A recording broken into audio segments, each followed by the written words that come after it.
Sir அனைவருக்கும் வணக்கம். இது வந்து பால்கா தீர்த்தம் அப்படின்ற கோவில். கிருஷ்ணர் வந்து ஒரு வேடன், ஜாரான்ற வேடன் விட்ட அம்புனால தான் அவர் வந்து இறந்துருவார்.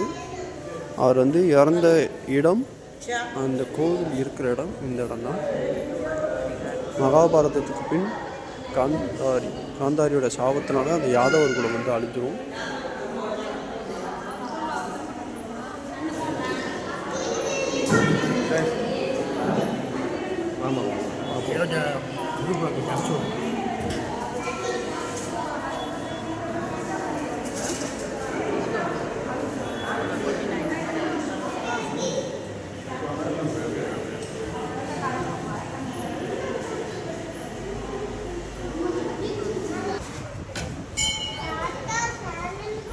அந்த நீங்கள் பார்த்துருப்பீங்க சிலை, அதில் அந்த வேடன் ஜாரா விட்ட வில்லுனால தான் கிருஷ்ணர் வந்து இறந்துருவார். அவர் இறந்த இடம் தான் இந்த பால்கா தீர்த்தம். இது வந்து குஜராத் மாவட்டத்தில் சோம்நாத் நகரில் இருக்குது.